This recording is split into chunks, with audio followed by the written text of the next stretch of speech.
2024 s'achève, je vous propose de faire le bilan sur cette belle année remplie de voyages. Salut à vous chers voyageurs, on se retrouve pour une nouvelle vidéo et il se trouve que c'est la dernière vidéo de 2024 puisqu'aujourd'hui on va faire un petit peu le bilan de l'année écoulée avec les choses positives, mes coups de cœur ainsi que mes déceptions et bien sûr je vais vous présenter mes projets de voyage pour 2025. C'est parti, on commence de suite ce bilan après la petite intro.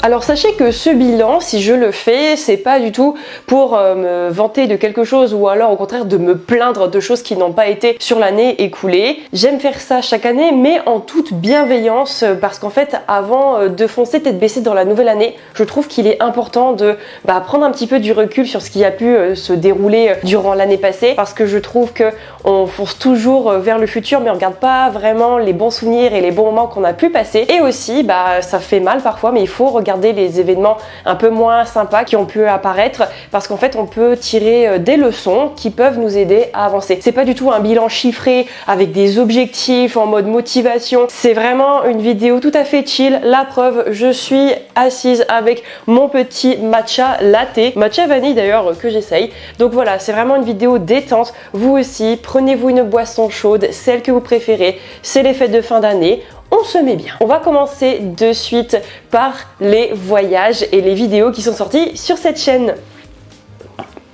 Oh les gars, il est excellent.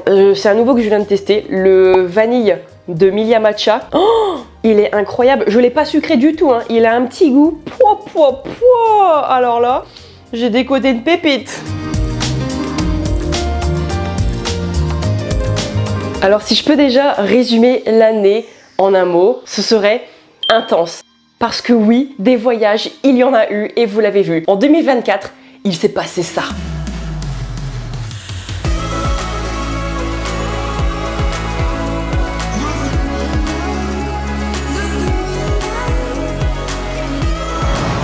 On est parti. Ok. Je suis super contente, c'est trop beau. Je sais pas si vous vous rendez compte, mais c'est juste incroyable de pouvoir dormir dans un temple. Shukran. Shukran. Oh.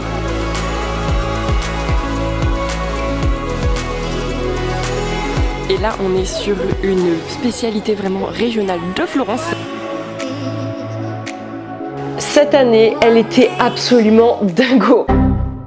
Franchement, je suis super contente d'avoir pu repartir autant sur les routes. Alors, je vais pas mentionner tous les voyages que j'ai fait ici parce qu'en fait, forcément, il y a des voyages que j'ai fait aussi pour le pro que je n'ai pas filmé. Forcément, je ne filme pas ce qui est en relation avec mon travail. Après avoir vécu une année un peu difficile en 2023, bon après, je veux dire, je ne suis pas la plus à plaindre. J'avais vraiment ce besoin de redécouverte et je suis vraiment super contente d'avoir pu réaliser ces beaux voyages. Je suis extrêmement reconnaissante et vraiment pour moi 2024, elle s'achève sur une note très positive. Lorsque je fais cette petite rétrospective en arrière, ça me remplit de joie tout simplement et je vous souhaite pour 2025 de vivre une année aussi joyeuse et qui vous rende aussi heureuse, peu importe de la façon que ce soit, mais que ça vous rende aussi heureuse que moi 2024 m'a rendue heureuse en fait. Donc oui, on a vu des voyages de tout horizon, que ce soit en Europe, aussi bien en Afrique, enfin surtout Maghreb, ainsi que mon continent de cœur, l'Asie, et un nouveau continent sur lequel je n'ai jamais mis encore les pieds, l'Océanie.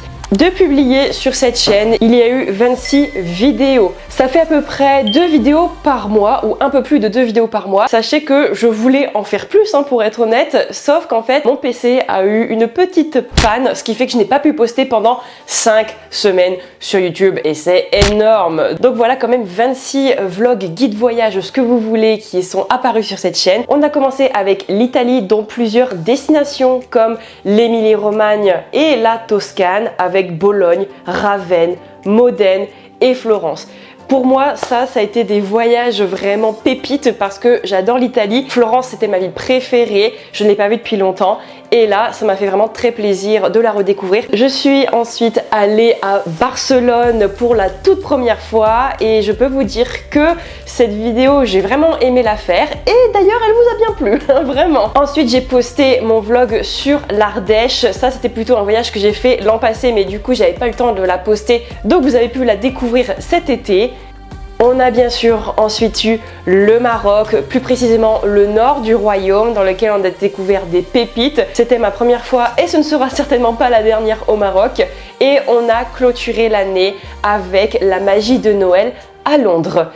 Alors vous devez vous dire, Romane, il manque quelque chose. Surtout si vous me suivez sur Instagram et TikTok. En effet, je me suis également rendue pour un très gros voyage en Asie de plusieurs semaines où en fait j'ai combiné voyage perso avec du voyage pro, je dois être honnête. Malheureusement en fait il n'y a pas encore de vidéo qui a été postée sur la chaîne parce qu'en fait j'ai toujours un certain décalage dans mes vidéos. Elles vont apparaître dans quelques semaines en fait. Donc je vous le dis, lorsque vous allez commencer 2025, vous allez avoir les premières vidéos sur ce voyage en Asie, dont Séoul, ensuite plusieurs destinations du Japon, surtout dans le Kansai, que ce soit Kyoto, Nara, Uji, Osaka ou encore Koyasan, et j'en passe. Il y a encore d'autres destinations asiatiques qui vont arriver. Voici donc ce qui s'est passé sur la chaîne et ce qui va arriver en tout cas très prochainement.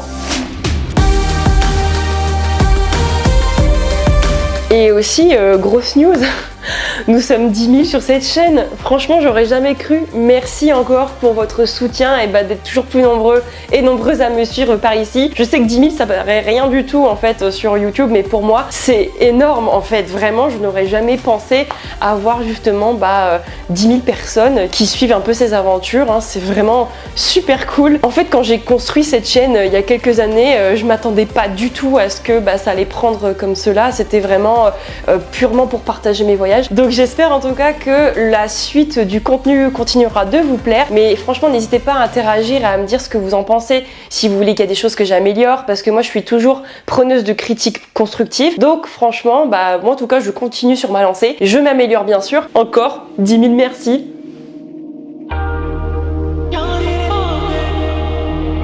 Si je montre ici un petit peu les destinations qui vous ont le plus plu. En premier, on a eu Florence, notamment pour ce qui est du guide voyage avec les conseils pour visiter les monuments historiques. En deuxième, on a la jolie ville de Barcelone et je suis contente que ça vous plaise parce que vraiment pour moi c'était un petit challenge. J'avais toujours un petit peu des a priori sur Barcelone et en fait j'ai aimé monter la vidéo, j'ai aimé vous partager ces moments et je suis contente que vous ayez été très réceptifs à cela. Et forcément, j'ai envie de dire, ce qui a le plus plu, c'est le Maroc. Vraiment, alors moi je suis aussi hyper contente parce que moi j'adore ce type de voyage vraiment en itinérance slow travel dans un pays ou dans lequel tu te concentres sur une destination précise. Là on a fait que le nord et on a découvert des pépites marocaines qu'on ne voit pas souvent passer sur les réseaux, comme par exemple Meknès ou encore Tanger, et celle qui vraiment s'est démarquée des autres, c'est indéniablement Chefchaouen, la ville bleue. Elle continue encore de progresser aujourd'hui.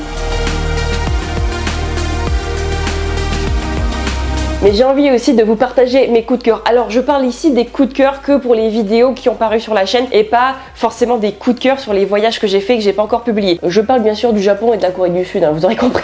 En troisième, je dirais Bologne parce qu'en fait je m'attendais un peu à rien lorsque je me suis rendue dans cette ville et en fait ça a été une surprise générale. J'ai trop aimé en fait que la ville soit encore très authentique, qu'il y ait finalement peu de visiteurs. Et alors, messieurs, dames, la gastronomie, je pense que c'est l'un des meilleurs endroits où on a mangé avec Thiel en Italie. On est allé plusieurs fois en Italie en plus, mais là je peux vous dire qu'à chaque resto, on n'était pas déçus, on était bien reçus, c'était goûtu, enfin bref. Bologne, un petit must. Ensuite en deuxième je dirais quand même Florence parce que je l'ai dit c'est une de mes villes préférées en Italie, ça faisait très longtemps que je n'étais pas allée et vraiment y aller pour redécouvrir l'histoire de la Renaissance italienne, j'ai trouvé que c'était dingue. Oui c'est touristique, oui il y a du monde, mais nous sommes allés hors saison donc en février et je peux vous dire que c'était vraiment agréable. Donc Florence vraiment moi je retiens ça en bon souvenir. Et forcément le Maroc, j'ai passé un super séjour, j'ai trop kiffé vraiment cet endroit. Les gens nous ont tellement bien accueillis, je vous jure. Franchement, les Marocains, si vous passez par ici, je vous remercie encore pour votre infinie gentillesse. On a passé un séjour mémorable, rythmé par la culture, par la gastronomie, mais aussi par les couleurs. Par contre, pour le Maroc, en coup de cœur, j'hésite entre Chefchaouen ou Meknès. Je sais, elles n'ont rien à voir ces deux villes ensemble. Chefchaouen, c'est vraiment la ville instagrammable, la ville bleue qui est vraiment unique et qui est ultra photogénique. Meknès, c'est une ville qui est un peu plus, je dirais, moins connue, mais qui est surtout plus authentique. Malheureusement, elle est un peu délaissée des touristes. Je trouve ça dommage parce que je trouve qu'elle a vraiment quelque chose. Et je comprends pas les personnes, notamment les voyageurs qui partagent sur les réseaux, comme quoi ils ont été déçus par la ville. Enfin, franchement, je veux dire, nous, on est arrivés là-bas, on s'est senti super bien Meknès. Les gens, c'était trop sympa en fait. Comment vous ne pouvez pas aimer Meknès? Je peux vous dire vraiment qu'il me tarde de replanifier un voyage là-bas. Bon, je dois vous avouer que si je prends tous les voyages compris, publiés ou non en vidéo sur YouTube, bah c'est quand même le Japon, avec la ville de Koyasan et de Uji, où j'ai passé vraiment des super moments, hors du temps, avec une évasion complète. J'ai très hâte de vous partager tout ça en vidéo.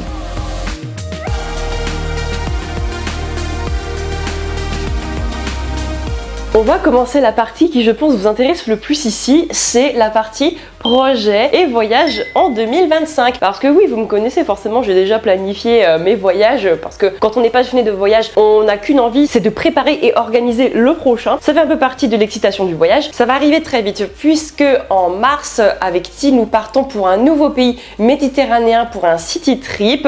Je vous en dis pas plus, mais c'est un pays qu'on n'a jamais visité. Si vous me connaissez, vous allez vite deviner lequel il s'agit. Et en tout cas, moi, la culture m'intéresse énormément là-bas. Ensuite, il y a un gros voyage qui est prévu en avril pour mes 30 ans. Et oui, je passe le cap de la trentaine, ça y est, la vingtaine est bientôt derrière moi. Et on part en famille en sac à dos pour 2 semaines en Asie du Sud-Est. Et ce sera aussi un tout nouveau pays. Il s'agit du Vietnam et plus particulièrement le Nord. J'ai pas envie de faire un voyage où en fait je cours vite après toutes les destinations à travers tout le Vietnam. C'est grand, je préfère me concentrer du coup sur le Nord exclusivement pour cette première fois. Ensuite, le mois d'après, ouais je sais on va beaucoup enchaîner, il y aura un autre city trip en Italie. Malheureusement je pense que je vais y aller toute seule parce que Till n'a pas assez de congés pour me rejoindre. Ce sera l'Italie. Il s'agira de Naples, parce que j'ai envie de déconstruire les clichés qu'il y a autour de cette ville. La plupart des voyageurs insinuent qu'elle est sale, qu'elle est pas safe, sauf que quand je discute avec des locaux ou alors d'autres voyageurs plus récemment, certains me disent que oui, ça a changé et que ça vaut le coup d'être visité. Donc j'ai qu'une hâte, moi, c'est de partir à la découverte de Naples et surtout de goûter à la gastronomie napolitaine. Si vous avez des recos pour Naples ou pour le Vietnam, n'hésitez pas à me les partager en commentaire et je vous remercie d'avance pour votre aide. Alors il reste juste un voyage pour lequel je ne suis pas tout à fait sûre pour la destination. Je m'explique, parce qu'en fait je dois refaire un déplacement en Asie et je pense que ce sera peut-être en septembre, mais en fait les dates doivent encore se confirmer et soit je pars du coup en Chine en solo, soit je pars dans une destination du Moyen-Orient qui m'intéresse beaucoup, qui est Oman. Alors peut-être que les plans changeront complètement d'ici là, hein. Peut-être que vous me reverrez dans 6 mois dans une destination qui n'a rien à voir, mais moi c'est les deux destinations que j'ai en tête. Soit je repars en Chine, que je n'ai pas vu depuis 2016, hein, le pays dans lequel j'ai étudié, ou alors Oman. Pourquoi? Parce que j'ai vu les paysages que ce pays possède, notamment avec les vidéos des artisans de demain par exemple. Je trouve que c'est incroyable ce qu'ils ont fait là-bas, et je ne sais pas, comme la ville de Mascate, je ne sais pas comment ça se prononce, je pense que ça a l'air vraiment fascinant. Ça va me rappeler un petit peu la Jordanie ou le Liban ou l'Égypte. Enfin voilà, si jamais il y a des personnes qui sont déjà allées à Oman aussi, n'hésitez pas à me partager votre retour.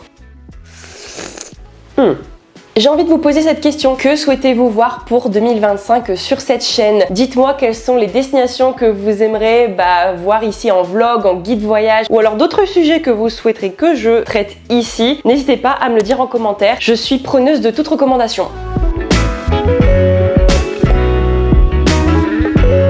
Ensuite, pour ce qui est des projets, donc là on sort pas vraiment des voyages mais plutôt projets par rapport à la création de contenu. J'aimerais lancer mon shop sur mon blog voyage d'éléphant voyageur dans lequel je vais en fait partager des e-books ou encore des cartes interactives à télécharger avec toutes mes destinations. Mes e-books, ce sera bien sûr quelque chose qui est beaucoup plus travaillé que mes articles de blog, avec vraiment des tips où là je vais vraiment dans le détail du détail. Alors je vous rassure, cette chaîne ne sera pas du tout une chaîne publicitaire dans laquelle je vais sans cesse rappeler ça. Je ferai juste peut-être une offre de lancement au début, je vous tiendrai au courant. Mais en tout cas, il y a un premier e-book sur l'Égypte qui va apparaître. Et si ça vous plaît, j'en ferai d'autres parce que je trouve ça cool justement de pouvoir toujours écrire et de créer des choses autour du voyage. Enfin moi perso, je suis très excitée, donc je vous tiens au courant dès que le shop sera sorti.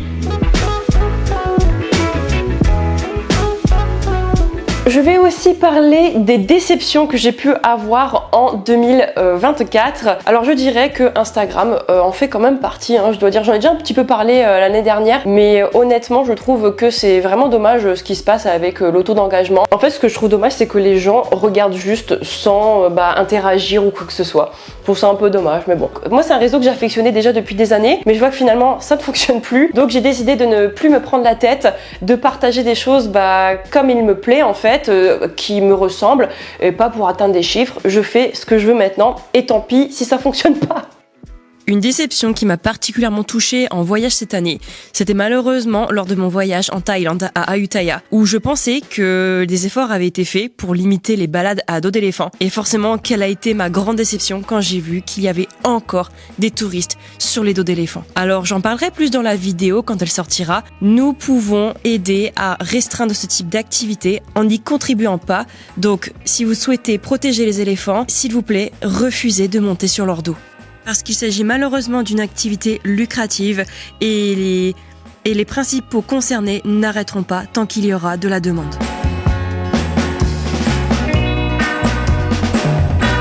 Alors je dois vous avouer que j'ai aussi deux petits coups de gueule à partager. Nous sommes toutes et tous libres de choisir le type de voyage qui nous correspond. Je m'explique, il n'y a pas de façon de voyager qui est meilleure qu'une autre, du moment qu'on respecte la culture, qu'on respecte les habitants, qu'on ne laisse pas de traces sur notre passage. Et certes, si on peut aussi respecter un peu plus l'environnement, même si avec le voyage c'est un peu compliqué, dans ce cas c'est ok. Je me suis faite critiquer ouvertement sur Instagram par une fille qui disait que c'était scandaleux qu'en fait que je choisisse l'itinéraire classique pour un voyage au Japon et qu'au final je ne fais que reproduire que ce qu'on voit déjà. Je suis désolée, mais ce voyage au Japon c'était avant tout le voyage anniversaire de mon copain. C'est lui qui a choisi ce qu'il voulait faire, et si lui voulait faire l'itinéraire classique, c'est-à-dire qu'on voit quand même assez souvent sur les réseaux, c'est son choix. En même temps, si cet itinéraire est repris des centaines de milliers de fois, c'est parce qu'il vaut le coup en fait, c'est parce qu'il y a des choses à voir. En fait, c'est un petit peu à double tranchant quand on dit qu'une destination est trop touristique et qu'on veut l'éviter. Mais en fait, si une destination est touristique,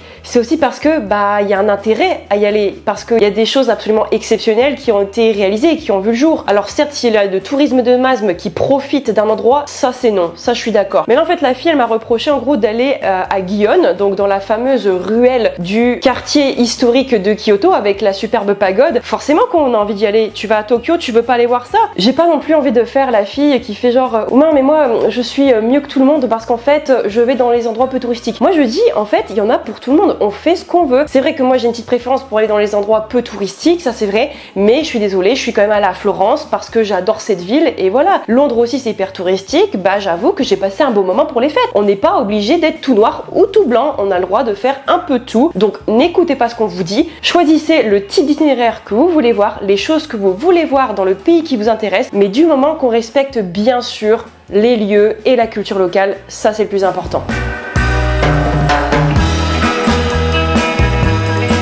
Voilà, encore une fois, j'ai trop parlé, j'avais prévu de faire court, je m'en excuse, mais vous me connaissez, je suis super bavarde. J'espère sincèrement que ce bilan 2024 vous aura plu. Si c'est le cas, n'hésitez pas à liker la vidéo comme d'habitude et à vous abonner, surtout pour voir la suite des vidéos qui vont paraître sur la chaîne. Donc en 2025, on retient, il y a d'abord les premiers voyages de prévus en mars, donc pour le perso, et on a bien sûr les premières vidéos sur l'Asie, donc Corée du Sud, qui commencent dès mi-janvier. Soyez au taquet parce que là franchement ça va envoyer du lourd. Mon planning de vidéos pour 2025 il est presque full déjà. Comme je vous l'ai dit, s'il y a des recommandations que vous souhaitez me partager, s'il y a des changements que vous voulez voir par exemple sur les vidéos ou sur la chaîne, ou des nouveaux concepts, n'hésitez pas à me les partager en commentaire. Faites-vous plaisir, moi ça m'aide beaucoup à évoluer. Je tiens encore à vous remercier à toutes et tous d'être aussi nombreuses et nombreux à me suivre hebdomadairement ou mensuellement sur cette chaîne. Je suis trop contente qu'on puisse parler voyage et partager voyage ensemble. Même quand vous mettez en commentaire vos petits feedbacks sur des destinations, moi je trouve ça trop cool en fait qu'on puisse débattre ensemble. Je vous souhaite de profiter à 100% des fêtes de fin d'année. Profitez bien de vos proches si vous le pouvez. Faites en sorte de faire ce qu'il vous plaît pour les fêtes. Je vous souhaite par avance un très joyeux Noël et surtout une très belle année 2025. Sur ce, on se retrouve l'année prochaine pour de nouveaux vlogs et de nouveaux guides voyage. Tchuss!